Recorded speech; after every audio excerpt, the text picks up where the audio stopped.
Alors avec le porte-parole du collectif Réunion, enfin SOS Rapatriement Réunion Mayotte, Oui. devant la préfecture, vous attendez un rendez-vous, c'est ça? Alors, normalement, on était censé attendre un rendez-vous, mais on nous a fait savoir que personne n'est prêt à nous recevoir parce que c'est pas de leur compétence, c'est-à-dire c'est pas eux les responsables. On nous dit que c'est la préfecture de Mayotte qui doit gérer ce dossier, alors que nous on comprend pas, on est sur un territoire français.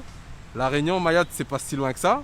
Et ils se permettent de nous dire qu'ils peuvent pas contacter quelqu'un à la préfecture de Mayotte pour leur annoncer de notre présence ici à la préfecture de la Réunion. C'est juste aberrant, on n'arrive pas à y croire. Combien de personnes sont recensées en fait qui souhaitent retourner à Mayotte parce qu'elles sont venues juste peut-être pour se faire soigner, des choses comme ça?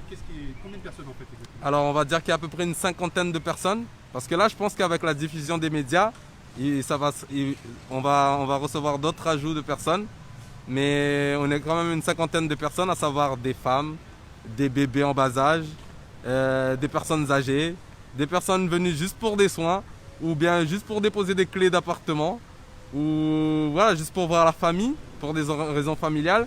15 jours, franchement, quand vous avez prévu un voyage de 15 jours, vous n'avez jamais prévu de rester 3 ou 4 mois. C'est juste pas possible. Financièrement parlant, c'est quelque chose de financièrement parlant, c'est quelque chose de très difficile parce qu'il faut savoir qu'en ce moment, c'est le chômage partiel. Et il y en a, ils se retrouvent imputés de beaucoup d'argent sur leur salaire. Hein. Et là, c'est qui va nous payer? C'est le préfet qui va nous payer? Donc vous, ce que vous réclamez, c'est un rendez-vous avec lui aujourd'hui ou avec quelqu'un de son cabinet, c'est ça? Oui, c'est ce qu'on réclame. Et jusqu'à maintenant, on ne nous entend pas. C'est du mépris total. J'ai vu que vous avez déjà une belle organisation, il y a des avocats qui s'occupent de ça aussi? Alors, on a vu un avocat ce matin, d'accord, on a eu quelques échanges. Il nous a bien fait comprendre que nous, on est en droit de rentrer chez nous, car il y a des lois qui ont été un peu bafouées et non respectées, parce que nous, on est capable de présenter les justificatifs nécessaires pour rentrer chez nous. On a les billets d'avion, on a les dérogations, on a les justificatifs de résidence à Mayotte, et on ne nous laisse pas rentrer chez nous alors qu'on est totalement en droit. En fait, vous réclamez simplement le droit de rentrer chez vous. Ben oui, c'est un droit. On a le droit de rentrer chez nous. Comment ça se fait tous les ultramarins rentrent chez eux? La Guyane, la Martinique, la Guadeloupe, les Antilles, eux ils s'en sortent bien. Alors que nous, on nous méprise totalement, on nous voit même pas. Alors qu'il n'y a personne qui nous aide financièrement, quelle que soit l'autorité compétente, il n'y a personne qui nous a appelé pour savoir comment on est. Il n'y a personne qui nous appelle. Hein. Donc là, en fait, grâce à la famille ou à des associations, vous arrivez à faire tenir les quelques personnes qui souhaiteraient donc retourner à Mayotte depuis 2 mois de confinement ici et qui se retrouvent donc pour l'instant sans aucun vol. Ben oui, ils se retrouvent sans aucun vol, mais heureusement que justement ce groupe-là, il a été créé pour permettre le recensement de toutes ces personnes. Parce que vous savez très bien que si moi j'ai un problème, je reste dans le silence, je dis rien, ben je risque de mourir seul. Tandis que si je vois qu'il y en a qui commencent à en parler, ça m'aide à sortir du silence. Et là on constate qu'on est en train de se rajouter un peu plus. Donc là, on a cette jeune fille qui est à côté, c'est ça?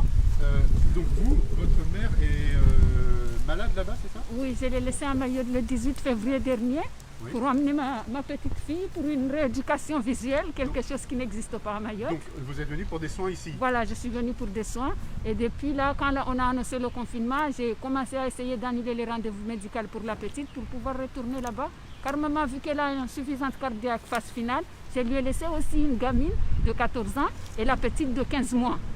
Et là, en ce moment, vu sa santé et les événements qui passent à Mayotte, je ne dors plus et ma mère aussi. Donc, il n'y a pas que moi qui pleure, c'est tout le monde, les gens qui sont là et même ceux qu'on a laissés à la maison, qu'on est venu là pour les représenter. On a vraiment envie de rentrer chez nous. Au détriment de notre vie, je implore le préfet de Mayotte.